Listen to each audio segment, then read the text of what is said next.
السلام عليكم ورحمة الله وبركاته. الحمد لله.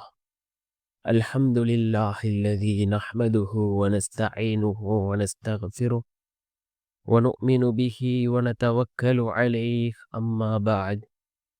அன்பிற்குரிய அல்லாஹ்வின் நல்லடியார்களே, அன்பு சகோதரர்களே, நாம் தொடர்ச்சியாக பார்த்து வரக்கூடிய துஆக்களினுடைய திக்ருகளினுடைய தொகுப்பில் இன்று நாம் பார்க்க இருக்கின்ற விடயம் என்னவென்றால்,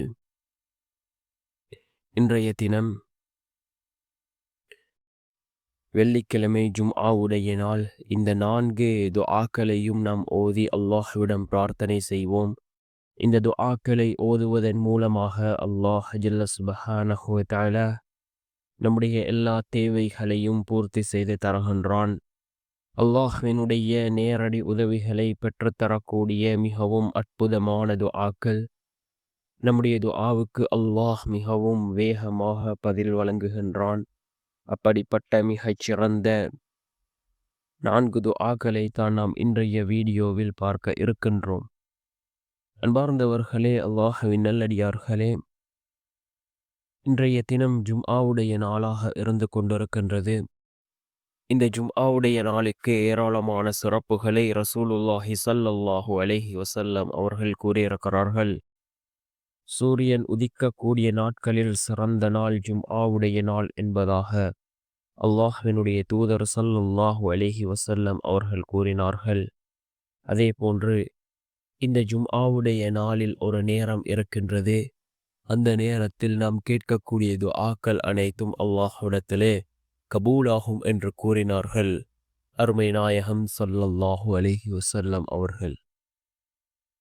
அன்பார்ந்த சகோதரர்களே, அல்லாஹ்வின் நல்லடியார்களே, அந்த துஆ கபூலாகக்கூடிய நேரம் எது என்பது பற்றி இமாம்களுக்கிடையே பல கருத்து வேறுபாடுகள் இருக்கின்றது.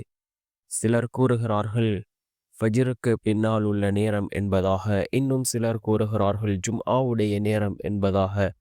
ஆனால் அதிகமான இமாம்களினுடைய கருத்து என்னவென்றால், அசருக்கு பின்னால் உள்ள நேரம், அசருக்கும் மகரிபுக்கும் இடைப்பட்ட அந்த நேரம், அந்த நேரத்தை தான் ரசூலுல்லாஹி ஸல்லல்லாஹு அலைஹி வஸல்லம் அவர்கள் கூறியதாக அதிகமான இமாம்கள் குறிப்பிடுகிறார்கள். இந்த நேரத்திலே நாம் அல்லாஹ்விடம் கையேந்துவோம், நம்முடைய தேவைகளை கேட்போம், நம்முடைய கஷ்டங்களை முன்வைப்போம். நிச்சயமாக அல்லாஹ் நமக்கு உதவி செய்வான். இந்த 4 திக்ருகளும் மிக முக்கியமான திக்ருகள். அதில் முதலாவது அஸ்தக்ஃபிருல்லாஹ். அஸ்தக்ஃபிருல்லாஹ் என்ற இந்த இஸ்திக்ஃபார். இரண்டாவது லா ஹவுல வலா குவத இல்லா பில்லாஹ். லா ஹவுல வலா குவத இல்லா பில்லாஹ். மூன்றாவது ஹஸ்புனல்லாஹு வ நிஅமல் வக்கீல்.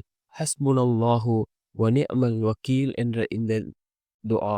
நான்காவது யா ஹய்யு யா கய்யூம் பிரஹ்மதிக அஸ்தகீஸ். யா ஹய்யு யா கய்யூம் பிரஹ்மதிக அஸ்தகீஸ் என்று வரக்கூடிய இந்த துஆ. இந்த 4 துஆக்களும் மிக முக்கியமான துஆக்களாக இருக்கின்றது.